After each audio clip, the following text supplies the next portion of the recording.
It's February 16 at 9:30 in the morning. Alright, I guess Valentina got a good deal on a table, and she's had it at the house for a little bit. Had all of her sewing stuff on it, but I guess now we're moving it out to the property, so we'll have something to do projects on. And I think it's actually a pretty good idea if I need a sturdy table to do some stuff on. So anyway, it's a pretty long one. That's a 6-foot bed, and it's another few feet, maybe an 8-footer. A little something to do here. I mentioned when I was doing the trees over on the other side of the shed at one point that I was introducing our red dirt. It was going to be this mixture of soil, but I made a joke that it has no nutrients or something like that, and that might not be necessarily true. Obviously, trees and grass, and we have a lot of stuff growing in it. I don't know if a garden can grow in it. I haven't had the soil tested, but what I can say that tells me that it's not all that healthy is I've done a lot of digging since I've been here. I've backhoed a lot. And I've done a lot of box scraper, and I've done a lot of front loader, and all the time that I've been on this property, I have not seen one worm. And that's really, really concerning to me. Absolutely shocks me.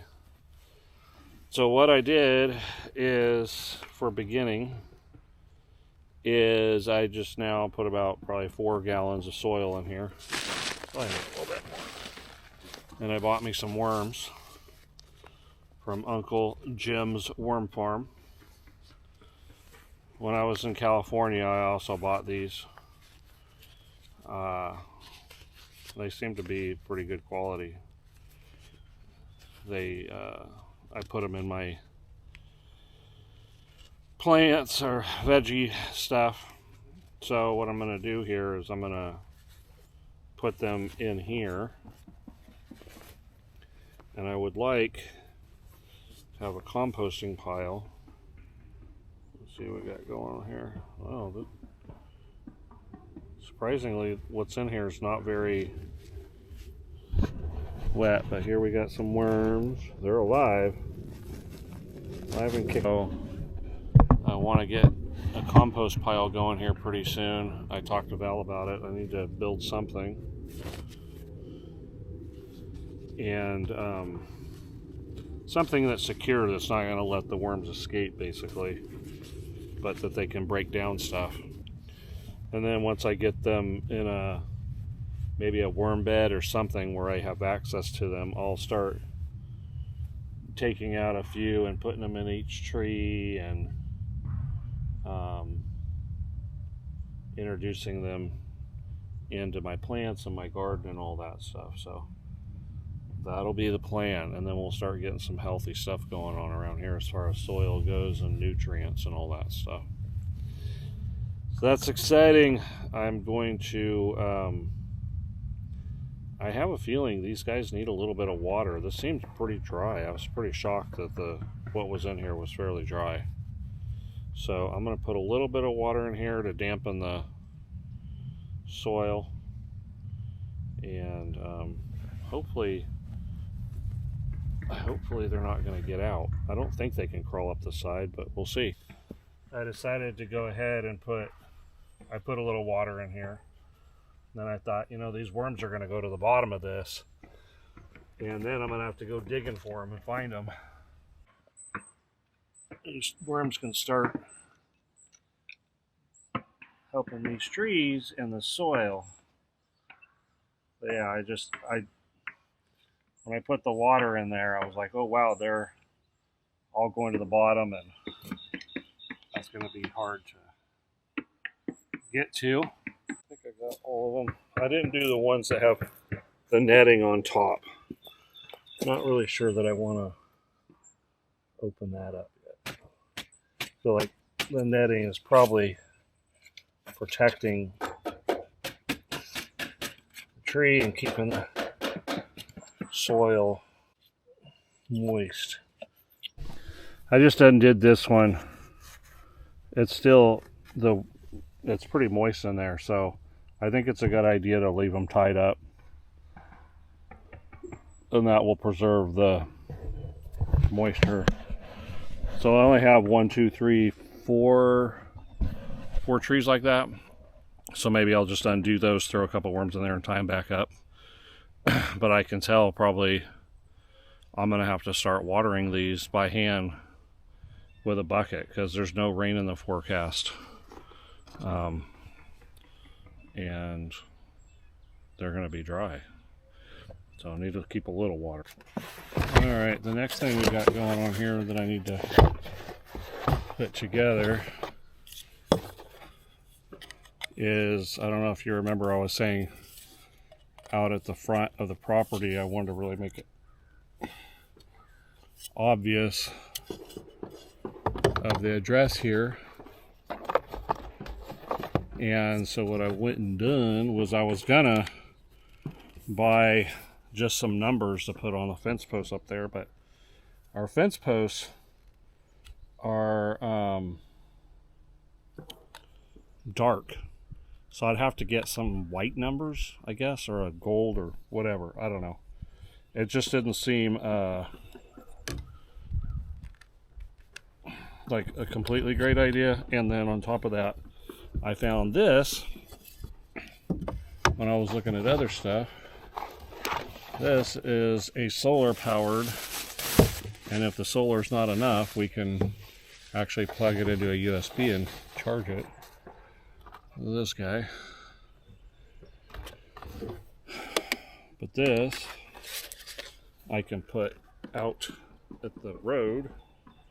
It's got a little stabber going, and it'll light up at night, so even at night you'll be able to see. And there's a solar panel. So I thought that was pretty cool. One thing that's confusing me that may make me read the directions is this is a lot of numbers. I'm not quite sure why there's these white frames, and this might be kind of like a screen, like on your screensaver to your phone. So I'm gonna have to read the directions real quick. Okay, so far I have found out that you're supposed to lay this on here, and then you stick your numbers in there, and then you can pick it up, and they're all, you know, evenly placed. And there was one for 4 numbers, and there's one for 5 numbers. But my number is only 3 numbers. And when I had this in here, I said, well, if I put it here or I put it here, then it's not centered. So I'm gonna have to do that myself, I guess. All right, so far so good. My numbers are a little bit off. Okay, but I am one of those guys who does not take the time to measure every single thing and make sure it's perfect. You're gonna learn that about me. I do the best I can with eyeballing, but I don't spend an exorbitant amount of time on making everything perfect. I got better things to do with my time, I think. So anyway, I think for the most part, nobody's going to notice the difference. And it does come with more numbers, so if it really annoys somebody, they can go out and do it themselves. All right, I was hoping to put that out there right now, but I did read the directions, and it says before your first time using it, it should be charged to 6 to 8 hours in the sun before installing. So I aimed it at the sun. Sun will go here all day, and it's not the greatest of sun today. And I put it in the soft dirt with the solar panel going directly out. So it does have an on-off switch, and it says turn the on when you put it out, but I feel like maybe that's supposed to be off the first time while it's charging. So I'm just going to let that sit there for the day while I'm working, and then I'll put it out tonight. My struggles from yesterday filling off are carrying over today.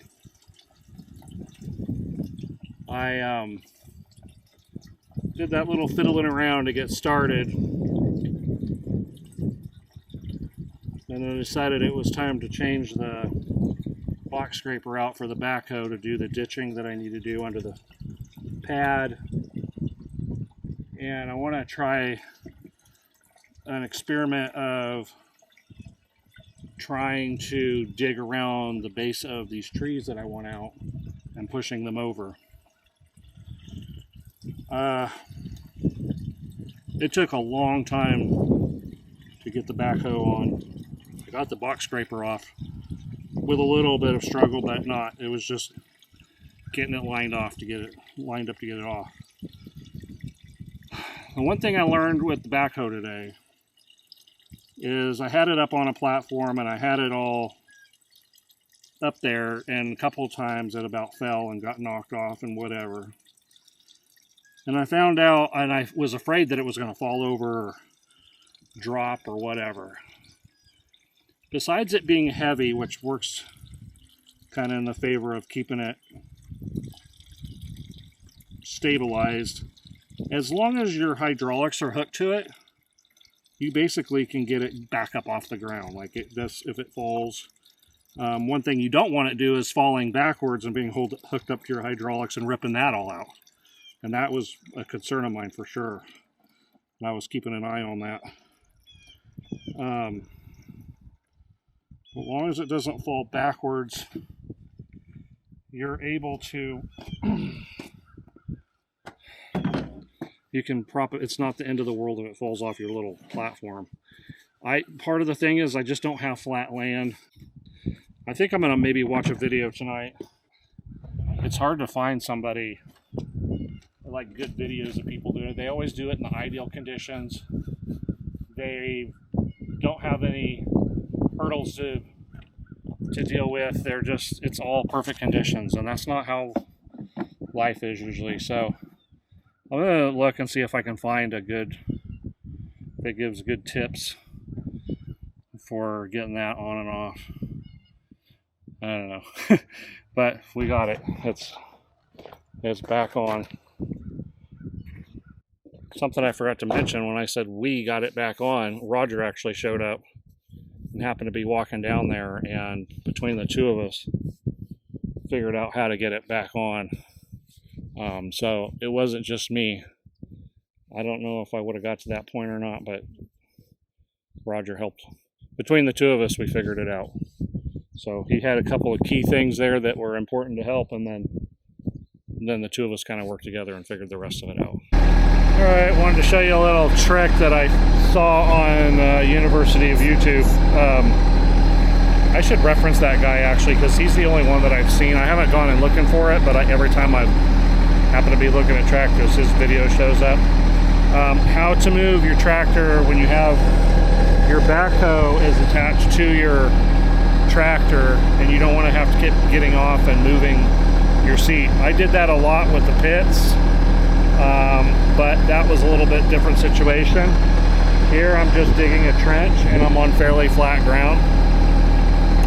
So what we're going to do is we're going to lift up our outriggers, but we're going to keep them down for stability in case for whatever reason I were to push a different direction. My brake has been off this whole time. You got to lift up your bucket.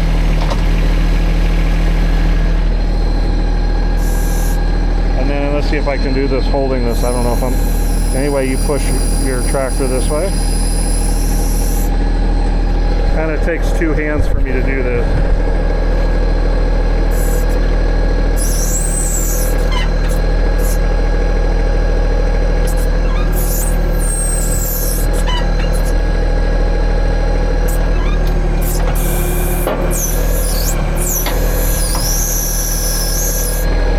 And the key to that too is keeping your tires heading in the direction that you want to go.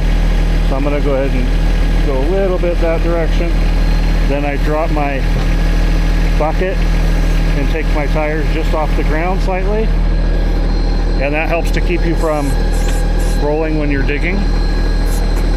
Set my outriggers back up, and I'm good to go for start digging again. Very handy instead of having to get off on and off. Alright guys, I just have to say, a backhoe implement is very expensive.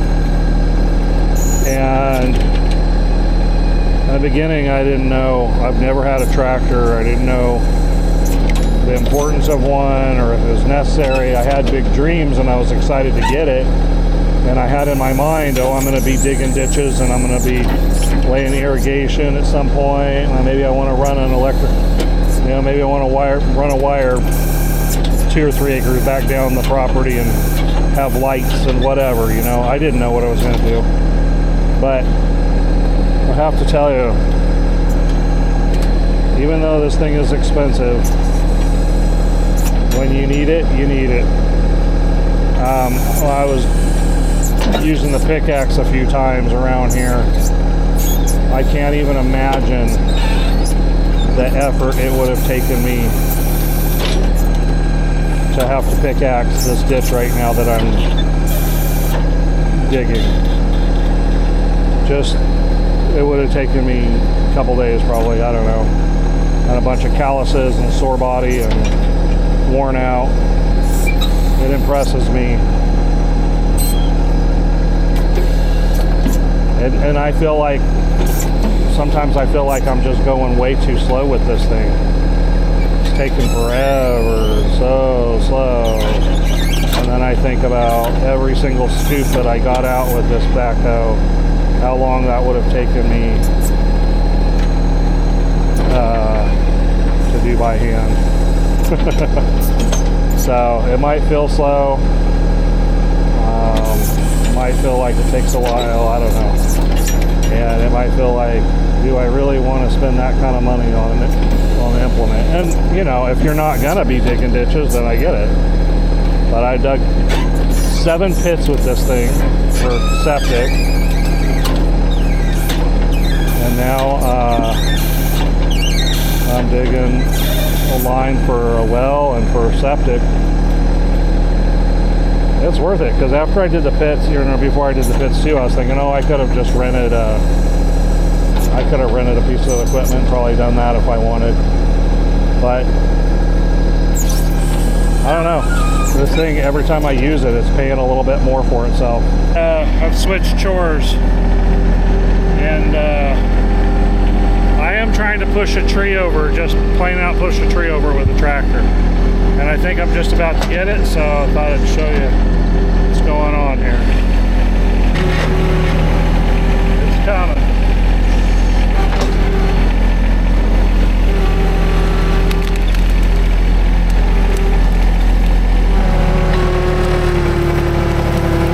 Wow.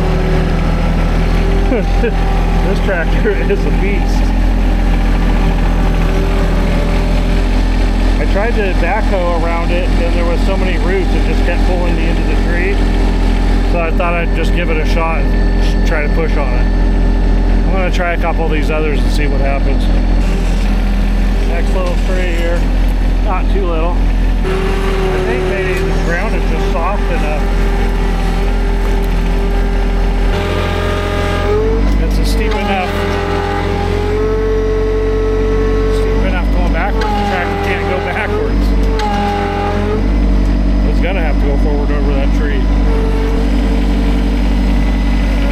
It's sitting on this tree basically, and not quite going over. Alright.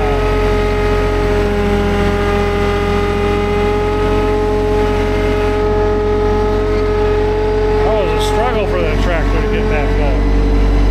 Wow. I think I have a brake on or something. Making sure I don't. Well, we got that tree over that far. Try a couple other here and see what happens. These other ones are bigger. I don't think they're going to go. Okay, what I'm doing with this tree is I've been digging out around it with the front loader, tearing up the roots, trying to dig out dirt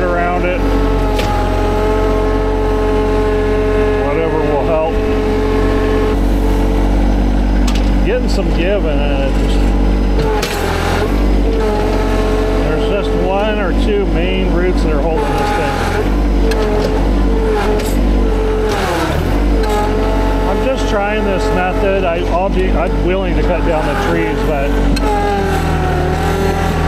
if I can knock them over, then it pulls the stumps out, all the roots and stuff, and then I don't have a stump and root sitting in the ground. There's a main root right there that I'm tearing up. It was holding it, I think. Well, maybe I'm asking too much of this tractor. It's really wobbly, and if I push it from a different direction, I don't know. I don't like coming from this angle, because this angle, the tractor's having a hard time getting up and out of here. That might have been the tick, guys. That almost came out. Unfortunately, that tree is over there, and it's land on the tree. Alright, we did some pushing from that angle. Maybe that loosened it up enough to fall the other way. I'd rather it fall the other way. If I push it that other way, it's just going to fall on this big tree. Wow, that tree is holding on.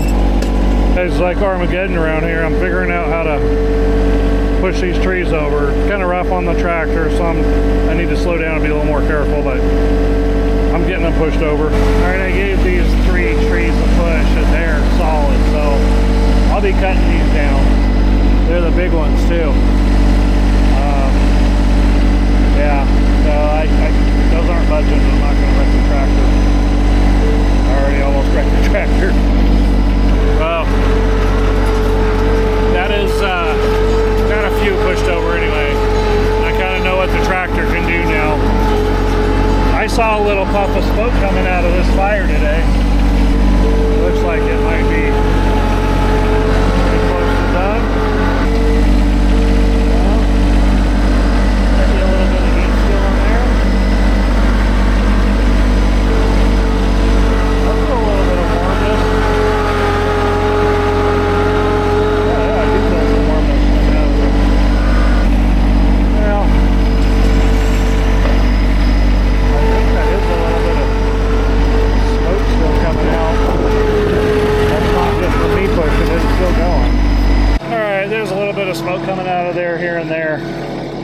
So by me moving it around, I'm probably gonna help. But can you guys believe that? I mean, this thing's been through rain, and today is the 16th, so basically 6 days since that burn pile. And it's still got some little bit of burn left in it. That's crazy. Alright, so this ditch took on some interesting characteristics. First of all, I was only supposed to do about 6 inches, but I just feel like, well, a 6 inches under the pad, then up to 2 feet when I get up to the well. So I took my tape measure out down here, and this is out past the flag, out past the corner right here. So I figured, okay, I got to start going 2 feet, and I ended up getting pretty close to 3 feet. Then I tried to bring it up to here, but here too, Roger said, oh, do about 6 inches because you're under the pad, but I think I went a lot closer to doing a foot. You can always put dirt back, but I figure, I don't know, foot under is a little bit safer. So yeah, it's an interesting it is interesting ditch that I dig there. Well, I think I'm getting closer to being done today. Got a couple things here I'm gonna do. Put my stuff back in the truck that's on my tractor, and then we got to go lock up the shed, and then we have that sign that's sitting out, that solar sign that I need to put up front. And then we'll probably call it a day after that. Well, what do you guys think? Is that a good spot for it? I don't know. At least it's an easy movable thing. So we got the mailbox over there on that side, you can see, and then this side Hopefully that'll work out. Okay guys, about 5:30 and I'm taking off for the day. I don't know about this actually. I guess I gotta go read the directions again. There's just a button on the back to push, and it says auto and it says on off. I don't really understand what's the point of having to push it. It doesn't feel any different. The buttons, you can't tell if you just turned it on or you turned it off. So I don't know. I guess the only way I'm going to know when it's working is when I show up here at night, because that's supposed to light up. So whatever, it doesn't matter right now. Nobody's here, so I'm just giving it a better chance to somebody.